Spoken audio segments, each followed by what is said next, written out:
Naruto is one of the most beloved protagonists in anime. He's the boy who was hated by everyone, yet chose to love everyone's back. He united the 5 great nations, ended the 4th Great Shinobi War, fulfilled his promise to Nagato, achieved peace, and finally became Hokage. If leadership is measured by results, then Naruto might be one of the greatest leaders in anime. So, why am I making a video arguing the exact opposite? Because I don't think Naruto is a bad person. I don't even think Naruto is necessarily a bad Hokage. In fact, I think that's exactly the problem. For years, people have argued whether Naruto is a good leader. Some criticize him for chasing Sasuke for years. Others say he's too emotional, too forgiving, too naive. And honestly, those criticisms never really convinced me. Because every single time Naruto followed his heart, the story rewarded him. He forgave Gaara and he gained an ally. He forgave Nagato and the village was resurrected. He refused to abandon Sasuke and in the end, Sasuke helped save the world. Every decision that looked irresponsible somehow became the correct decision, which creates a strange problem. If every risky decision succeeded, how do we know whether it was actually good leadership or whether the story simply made it work?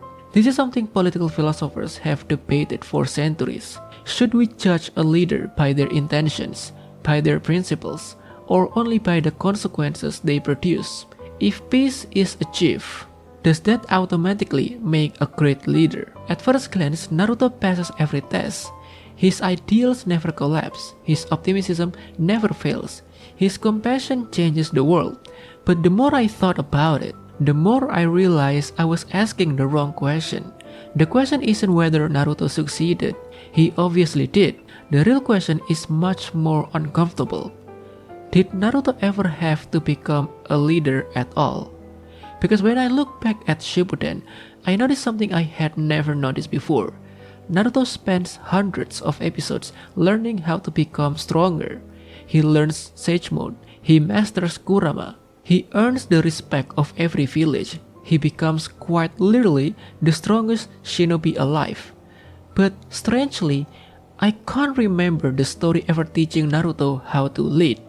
The more I search, the more I realize something unsettling. Naruto faces countless battles as a hero, but almost none as a leader. And once I saw that, I couldn't unsee it. Because the greatest victories that define Naruto's reputation might not have come from leadership at all. They may have come from something far more powerful. History, war, and a political reality that quietly solved many of his biggest problems before he ever had to. This isn't a video about why Naruto is a terrible Hokage. It's a video about how stories create the illusion of great leadership, and why Naruto might be one of the most fascinating examples of that illusion in modern fiction.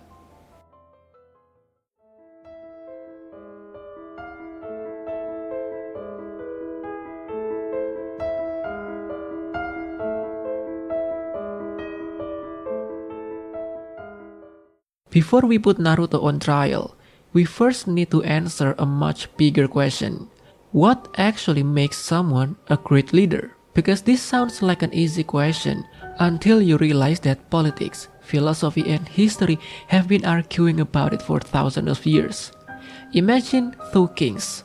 The first king is honest, compassionate. He follows every law. He never lies to his people. But during his reign, his kingdom falls into chaos. The second king is ruthless. He lies, manipulates, breaks promises.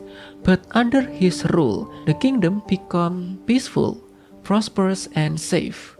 Now, here's the uncomfortable question. Which one was the better leader? There isn't an obvious answer because leadership has always been judged through different philosophical lenses.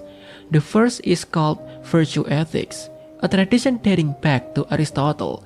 Virtue ethics doesn't ask, did your decision work? Instead, it asks, what kind of person are you? A courageous leader, a compassionate leader, a just leader. Your character matters more than your results. Under this framework, Naruto scores incredibly high. His compassion never disappears. his determination never breaks. Even after losing Jiraiya, after pain destroyed his home, after Obito started the greatest war in shinobi history, Naruto refuses to abandon his ideals. From the perspective of virtue, Naruto is exactly the kind of leader people want to follow. But philosophy doesn't stop there. Another school of thought asks a completely different question. It's called consequentialism. Consequentialism doesn't really care about your intentions. It doesn't care how pure your heart is. It only asks one thing. What happened because of your decisions? Did fewer people die? Did peace last longer? Did society become better? If the answer is yes, then your leadership was successful. And once again, Naruto passes. The Fourth Ninja War ends. The Shinobi Alliance survives. The 5 great nations remain united. The world experienced the longest period of peace in modern shinobi history. Whether you love these methods or hate them, its consequences speaks for themselves, which creates a fascinating problem. Under virtue ethics, Naruto wins. Under consequentialism, Naruto also wins. So, case closed, right? Not quite, because there's one form of leadership that anime rarely talks about. A type of leadership that isn't measured by your personality or even by your result. It's measured by something much harder. Can your leadership survive reality? Can your ideals survive politics? Can your principles survive impossible decisions? Can your system survive without you? This is where leadership stops being inspirational and starts becoming institutional. History is filled with leaders who had beautiful ideals. History is filled with leaders who achieved incredible results. But those aren't always the same people who build lasting institutions. A hero can save a nation. A leader has to make sure the nation survives after the hero is gone. And that's the framework I want to use for Naruto. Not because I think he's evil. Not because I think he's incompetent, but because I think there's a question the story quietly avoids asking. Naruto spends hundreds of episodes proving that he can become the strongest shinobi in history. But does the story ever ask whether he became the strongest leader?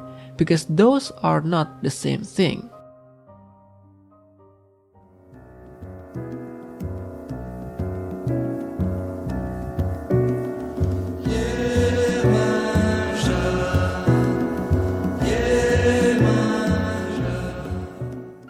There's something I noticed while rewatching Naruto. Every great hero has a final test, a moment where everything they've learned is put into the test. For Naruto, that test was strength. Can he master Sage Mode? Can he control Kurama? Can he defeat pain? Can he stop Obito? Can he surpass Madara? The story constantly asks whether Naruto has become strong enough. But I started wondering, when does the story ask whether Naruto has become a better leader? Because becoming stronger and becoming a leader are two completely different journeys. Heroes solve problems. Leaders make decisions. Heroes defeat enemies. Leaders carry consequences. Heroes are remembered for what they accomplish. Leaders are remembered for what they sacrifice. And throughout history, fiction has understood this remarkably well. Take Erwin Smith from Attack on Titan.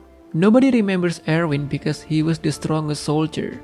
He's remembered because he willingly sent hundreds of soldiers to their deaths, while fully understanding that history would blame him for it. The charge against the Beast Titan isn't remembered because of strategy alone.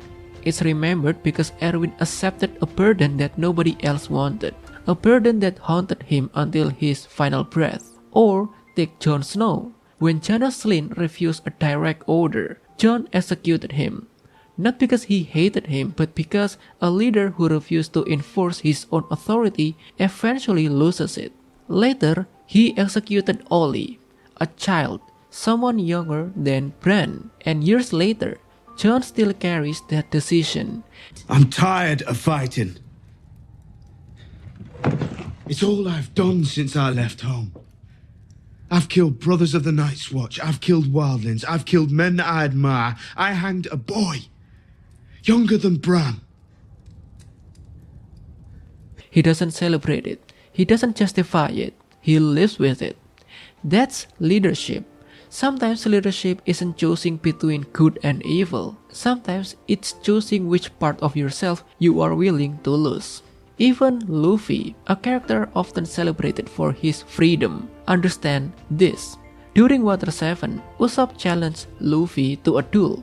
Luffy could have stopped him, forced him to stay, reminded him how much the crew needed him.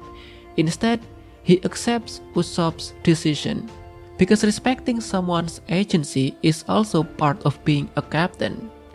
It's painful, but leadership isn't about controlling people. Sometimes it's about respecting choices you desperately wish were made. Now, let's go back to Naruto. When I ask myself what burden did Naruto carry because he was leading, I honestly struggle to find an answer. Notice what Naruto sacrificed throughout Shippuden. He sacrificed his body during training. He sacrificed years chasing Sasuke. He sacrificed his own happiness. He risked his life countless times. Those are enormous sacrifices, but they are sacrifices of a hero, not necessarily the sacrifices of a leader. Because leadership demands a different kind of pain: political pain, moral pain, institutional pain, the pain of making a decision where every outcome is wrong, where someone innocent suffers because of your choice, where you can't save everyone, where protecting one person means abandoning another, where your ideals collide with reality. Naruto almost never faces those moments. In fact, the story seems determined to protect him from them. Every time Naruto refused to compromise, the world eventually proves him right. Every time Naruto follows his heart, history bends to accommodate it. When he refuses to give up on Gaara, he gains an ally. When he refuses to kill Nagato, Nagato resurrects the village. When he refuses to abandon Sasuke, Sasuke helps humanity. Again, I'm not saying Naruto was wrong. I'm asking a different question. What if the story never allowed him to be wrong? Because if every difficult decision eventually validates your ideals, were those decisions ever truly difficult? This is why I think Naruto's greatest challenge was never leadership. It was belief. The story constantly asks, can Naruto stay true to himself? It almost never asks, what happens when staying true to yourself comes at the cost of everyone else? And that difference changes everything. Because once we separate the burden of being a hero from the burden of being a leader, we begin to notice something fascinating. Many of Naruto's greatest political achievements weren't actually achieved through leadership. They emerged from something much larger: the Fourth Great Ninja War.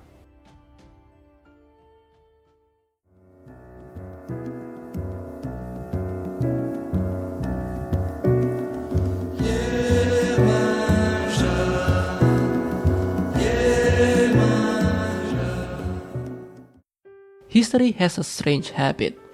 Some of the greatest political victories don't happen during peace. They happen because of war. Not because war is good, far from it, but because war has a unique ability to reshape the political landscape overnight. Governments collapse, old enemies become allies, public opinion changes. Actions that would be impossible during peace suddenly become acceptable. Political scientists sometimes describe this as the creation of political capital. A crisis gives leaders legitimacy, authority, freedom to make decisions that would face enormous resistance before. Think about the end of World War II. Former enemies became allies. International institutions were born. Borders changed.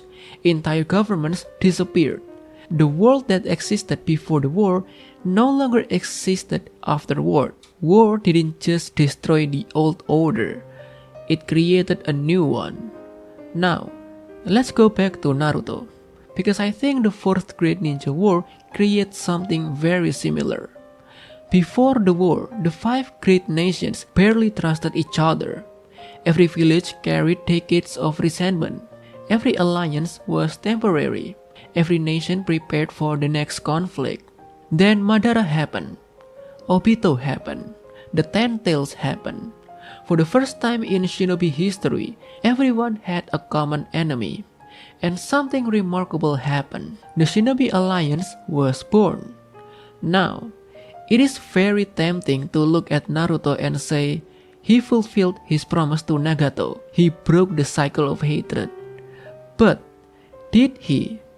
Or had the cycle already begun breaking the moment every village realized that survival mattered more than revenge? Notice who actually united the shinobi forces. It wasn't Naruto, it was the 5 Kage. And perhaps more importantly, it was Gaara. Gaara stood before thousands of shinobi from nations that had spent generations killing each others. Not with overwhelming power, not with prophecy, not with talk no jutsu, but with leadership. He gave them a shared identity, a reason to fight together, a future larger than their individual villages.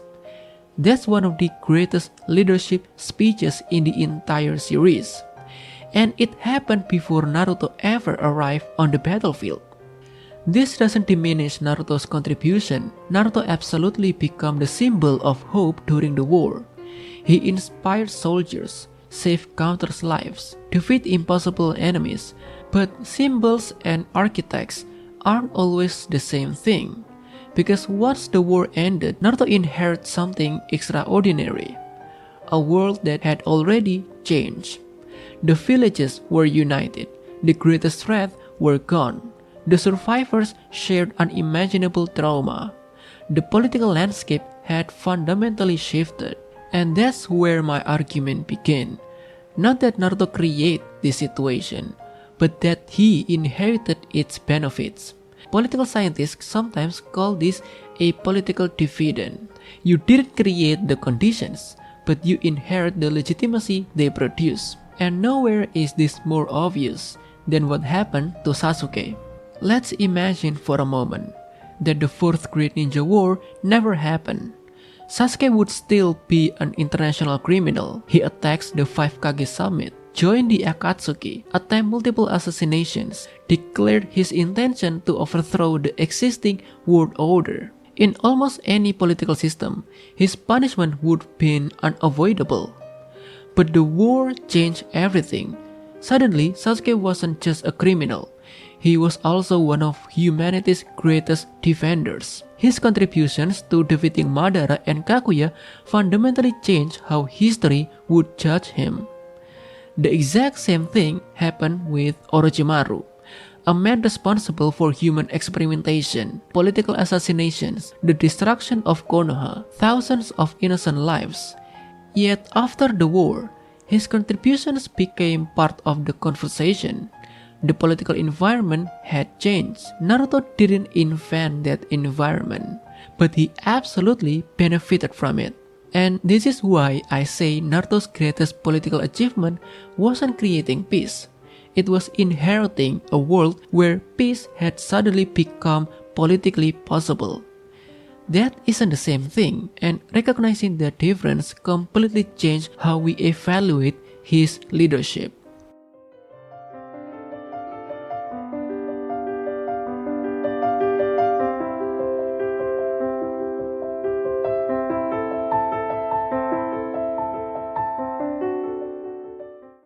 So far, I've argued something that sounds almost unfair. Naruto inherited a world that had already begun changing. The 4th Great Ninja War reshaped the political landscape. The Shinobi Alliance already existed. Shared trauma pushed former enemies together. War creates political opportunities that peace never could. But here's the obvious question. If Naruto didn't create peace, then why did the peace actually last? This is where politics becomes surprisingly interesting because international relationship has an idea called Hegemonic Stability theory. The theory is simple. Sometimes peace doesn't exist because everyone suddenly becomes good. Peace exists because one overwhelming power makes war irrational. History has seen this before. The Roman Empire, the British Empire, even the modern international order after World War II. Political scientists often describe these periods as form of Pax. Pax Romana, Pax Britannica, Pax Americana. Different civilizations, different centuries, but the same basic idea. A dominant power creates stability because nobody wants to challenge it. Now, look at Naruto after the Fourth Great Ninja War. For the first time in history, one individual possessed a military power beyond every other nation combined. Naruto wasn't simply the Hokage, he was effectively the world's greatest military deterrent. No village could realistically threaten him, no Kage could overpower him. Even if political disagreement emerged, everyone understood the same thing. War was no longer worth it. Whether Naruto intended this or not, his existence fundamentally changed international politics. And I think that's incredibly important because it forced us to ask another uncomfortable question. Did peace survive because Naruto convinced everyone to abandon hatred, or because nobody could afford to restart it? Those aren't the same explanation. One is moral and the other is strategic. And history tells us strategic peace is often much more durable than people realize. But military dominance wasn't Naruto's only source of authority. Sociologist Max Weber argued that leaders generally derive authority from three sources: tradition, law, and charisma. Naruto perhaps one of fiction's clearest example of charismatic authority. People don't follow Naruto because an institution tells them to. They follow him because he's Naruto. Because they trust him, believe in him, love him. That's incredibly powerful. But charisma comes with a hidden weakness. It doesn't easily transfer. Institutions survive their founders. Charisma rarely does. Which brings me back to something I mentioned earlier. A hero can inspire people. A leader has to build system. When Naruto convinced Nagato, that was charisma. When Naruto convinced Obito, that was charisma. When Naruto reached Sasuke, again, charisma. Every major political victory Naruto achieved comes through personal relationship, not institutional reform, not legal precedent, not governance, personal trust. And while that makes for an incredible story, it also raises a fascinating question. What happened when Naruto isn't in the room anymore? Can the peace survive without Naruto taking everyone into doing the right thing? That's the real test of leadership, not whether people follow you, whether they continue following the principle you leave behind. Because history remembers many charismatic leaders. Some transform nations forever, others left systems that collapse the moment they disappear. The difference was never their personality, it was whether they built institutions stronger than themselves. And this is where I think Naruto's story quietly changes. The more I look at his greatest achievements, the more I realize they all shared something in common. They depend on Naruto, not on the system around him. Which means the peace after the Fourth Great Ninja War may have rested on three invisible pillars. First, the political dividend created by war. Second, the overwhelming military deterrence created by Naruto's unmatched power. And finally, Naruto's extraordinary charisma. None of those are inherently bad. In fact, together they create one of the most peaceful eras in shinobi history. But notice what's missing. Institutions, rules, process, the kind of foundations that allow a society to survive even after its greatest hero is gone. And if that's true, then perhaps Naruto's greatest challenge was never ending the war. Perhaps it was something much more difficult. learning how to govern a peace that no longer depended on him being the strongest person in the world.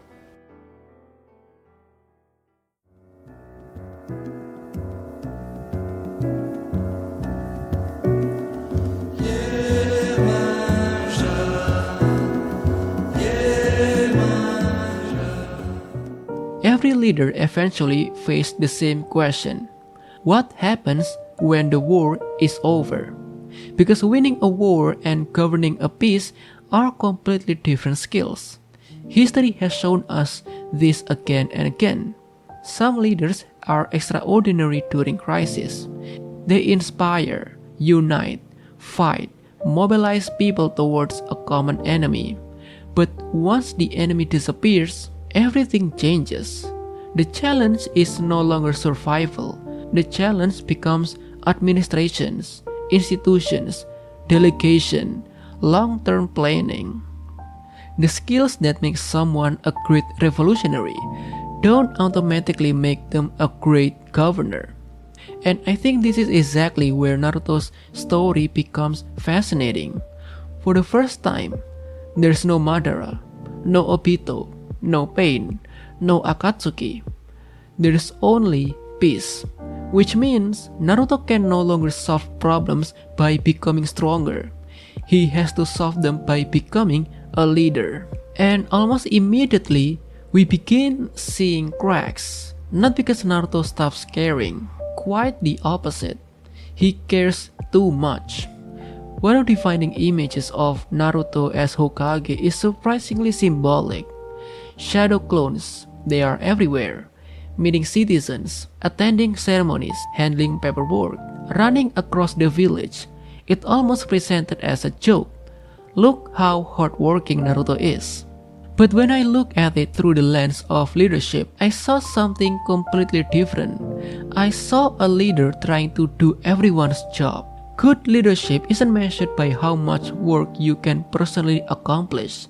It's measured by how much responsibility you can successfully entrust to others. Because leadership isn't multiplication of effort, it's multiplication of people. Naruto's shadow clones don't represent delegation, they represent substitution. Instead of empowering more leaders, Naruto creates more versions of himself. There's a subtle but incredibly important difference. Every organization eventually reach a point where one person, no matter how talented, can no longer carry the entire system. The answer isn't to work harder. The answer is to build stronger institutions, to trust capable subordinates, to distribute responsibility. Ironically, Naruto already had those people. Shikamaru, Sai, Konohamaru. The village was filled with competent shinobi capable of sharing the burden. Yet Naruto continued acting as though protecting everyone was still his personal responsibility.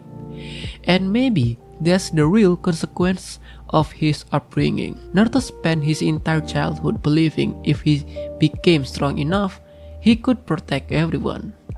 That belief made him an incredible hero.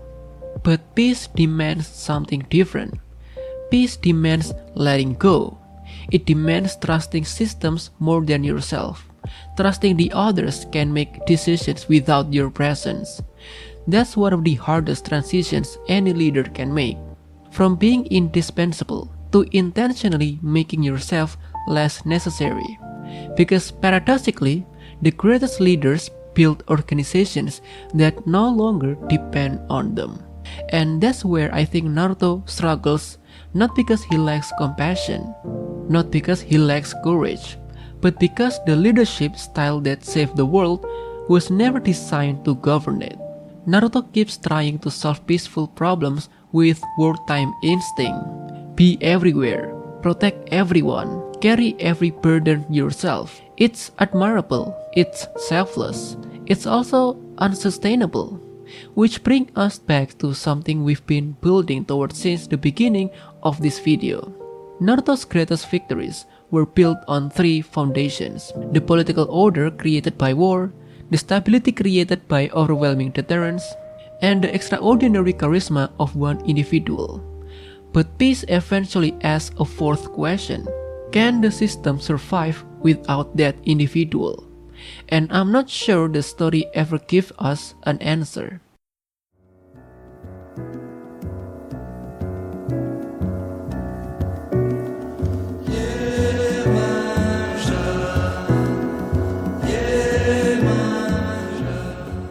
So, after everything I've said, does this mean Naruto was a bad leader? No, I don't think that's a fair conclusion. Because if Naruto's leadership is measured by consequences, Naruto succeeds. The world enters its longest era of peace. The 5 great nations remain united. Former enemies become allies. Children grow up in a world that barely remembers war. Those are extraordinary achievements. To deny them would be dishonest. But I also don't think those achievements answer the question I asked at the beginning of this video. Did Naruto ever truly become a leader? Because throughout his entire story, I've noticed something strange. Whenever Naruto reached a crossroad, the world rarely forced him to sacrifice his ideals. Instead, his ideals reshape the world. When he refused revenge, the enemy changes. When he refused to abandon Sasuke, Sasuke returns. When he believes peace is possible, history somehow moves in that direction. Naruto doesn't compromise. Reality compromises for Naruto. And that's what makes this story so fascinating. Not because it's unrealistic. Every story has coincidence. Every protagonist benefits from narrative luck. But Naruto's greatest victories don't simply reward his courage. They quietly protect him from the burdens that define leadership. He never has to choose justice over friendship. He never has to sacrifice peace for security. He never has to watch his own ideals fail because reality refused to cooperate. The story asks whether Naruto can stay true to himself.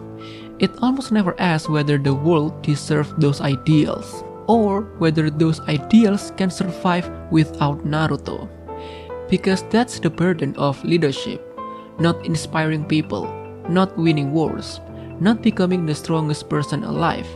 The burden of leadership is accepting that sometimes there is no good decision. And that's why I keep coming back to the leaders we talked about earlier. Erwin Smith, Jon Snow, even Luffy. Not because they are better characters, but because their stories eventually stop protecting them. Erwin has to send innocent people to their death. Jon executes a child because duty demands it. Luffy respects a friend's decision even when it breaks his own heart. They aren't remembered because they always made the right choice. They remembered because they carried the weight of impossible ones. Naruto rarely carries that weight, not because he couldn't, but because the story almost never places it on his shoulders. Instead, it gives him something else, a war that reshaped the political order, an alliance born from shared trauma, power so overwhelming that peace becomes strategically rational, a charisma capable of changing almost anyone he meets. Those aren't flaws. They are extraordinary gifts, but they also makes it remarkably difficult to know where Naruto ends and where history begins. How much of the peace belongs to Naruto? How much belongs to the world that the Fourth Great Ninja War created? How much belongs to the people around him? There isn't a perfect answer, and maybe that's exactly why Naruto is such an interesting leader to study. Not because he failed, not because he succeeded, but because he forced us to ask a deeper question. How should we judge great leaders in the first place? By their intentions? By their character? By their consequences? Or by whether they build a system capable of surviving without them? Maybe the answer is all of them. Maybe none of them. What I do know is that great leadership isn't simply making history. It's about carrying history after the cheering stops, building institutions after the battles end, preparing a society for the day when the hero is no longer there to save it. And perhaps that's the one journey Naruto never truly got to take. Not because he wasn't capable of it, but because the story ended before it ever asked to him. Naruto smiles. The village prospers. Peace continues. We live believing we just witnessed one of anime's greatest leaders. Maybe we did. Or maybe we witnessed one of anime's greatest heroes, standing in a world that never truly forced him to become one. And I think those are two very different things.